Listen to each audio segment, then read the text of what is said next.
जय हिंद। देखिए, आज का जो हमारा चैप्टर है वो बेसिकली संसद है। संसद के बारे में आज हम लोग इसके बारे में केवल ओवरव्यू देखेंगे। नेक्स्ट वीडियो में हम लोग लोकसभा और राज्यसभा के बारे में देखेंगे। अभी केवल हम लोग संसद पढ़ रहे हैं। देखिए, संसद जो है, संसद किसी भी देश की हर एक लोकतांत्रिक, जहाँ पास लोकतांत्रात्मक शासन व्यवस्था है वहाँ पास एक संसद भवन होता है। इस संसद के मतलब नाम अलग अलग हो सकते हैं लेकिन काम लगभग समान रहता है। जैसे इंग्लैंड की संसद भवन को हम लोग पार्लियामेंट कहते हैं, भारत में संसद कहते हैं। इसका मेन उद्देश्य होता है नियम बनाना, ऐसे नियम को पारित करना जो देश को तरक्की की ओर ले जाए। वो जितना काम होता है वो संसद का काम होता है। जैसे हमारे भारत देश में नोटबंदी हुई थी, तो नोटबंदी का जो विधेयक लाया गया था वो पहले संसद में लाया गया था। जब संसद से पारित हुआ होगा तब इसको देश में लागू किया गया था। तो चलिए अब देखते हैं इसको और अच्छे समझते हैं। तो संसद की जो चर्चा है वो भारतीय संविधान में अनुच्छेद 79 में इसकी चर्चा की गई है। और भारतीय जो संसद की जननी है वो ब्रिटेन को माना जाता है। और जो संसद शब्द लिया गया है, देखिए जननी ब्रिटेन है लेकिन जो संसद शब्द लिया गया है ये फ्रेंच भाषा का शब्द है। और देखिए, भारत की जो संप्रभुता है वो संसद में निहित होती है। देखिए, संप्रभुता का मतलब क्या होता है? संप्रभुता का मतलब होता है कि ऐसा देश या ऐसा राज्य जिसे मतलब अपने आंतरिक और बाह्य निर्णय के लिए किसी के दबाव में ना आना पड़े। जैसे देखिए, हमारी संसद है, संसद में अगर संसद का जो भी निर्णय होगा वो सबको मानना पड़ेगा। संसद के अपने आंतरिक और बाह्य निर्णय लेने के लिए किसी के दबाव की आवश्यकता नहीं है, किसी के आदेश का मानने की ज़रूरत नहीं है।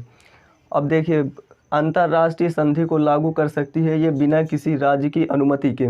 तो देखिए, जैसे मान लीजिए हमारे भारत के प्रधानमंत्री हैं, किसी बाहरी देश पर संधि करने गए, अंतर्राष्ट्रीय स्तर पर जो कोई संधियाँ होती हैं और वहाँ से कोई संधि हुई और मान लीजिए भारत के किसी राज्य में उन्हें कुछ बनाना है, संधि के दौरान उन्होंने ऐसा तय करके आया है कि यहाँ राज्य में ये काम होगा।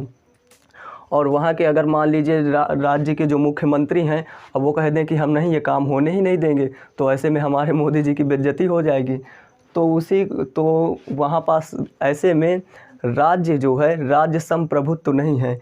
ये राज्य जैसे प्रदेश होते हैं ये संप्रभुत्व नहीं होते हैं, जबकि हमारा देश जो है भारत, ये संप्रभुत्व है। इसे अपने आंतरिक और बाह्य निर्णय के लिए किसी अन्य की मतलब ज़रूरत, किसी अन्य के आदेश के मानने की आवश्यकता नहीं होती है।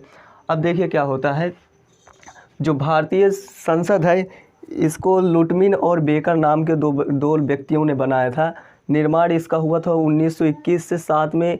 इस समय इरविन का शासनकाल चल रहा था। इरविन जो है वायसराय थे, इन्हीं के शासनकाल में संसद का निर्माण किया गया था। इरविन वायसराय थे, इन्हीं के शासनकाल में संसद भवन बनाई गई थी।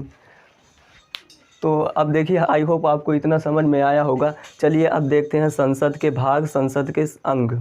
देखिए, हमने आपको संसद के बारे में एक बेसिक बातें बता दी थी। अब देखिए समझते हैं संसद के अंग के बारे में। बेसिकली संसद के देखिए 3 अंग होते हैं। पहला होता है लोकसभा, राज्यसभा और राष्ट्रपति।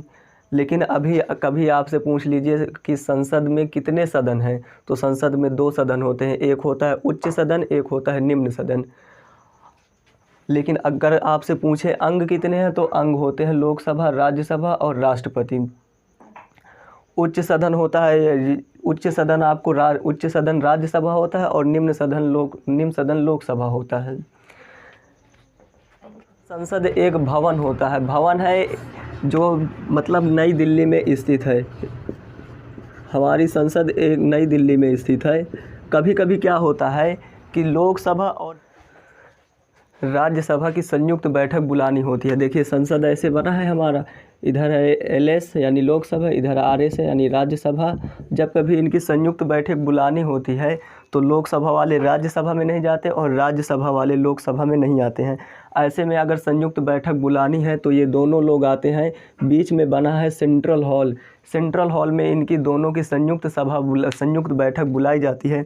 दोस्तों, यही वो सेंट्रल हॉल है जहां बैठकर हमारा भारतीय संविधान लिखा गया था।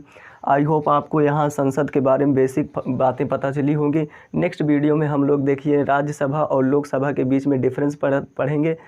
मिलते हैं फिर नेक्स्ट वीडियो में, तब तक जय हिंद। सर्दी हो गई यार।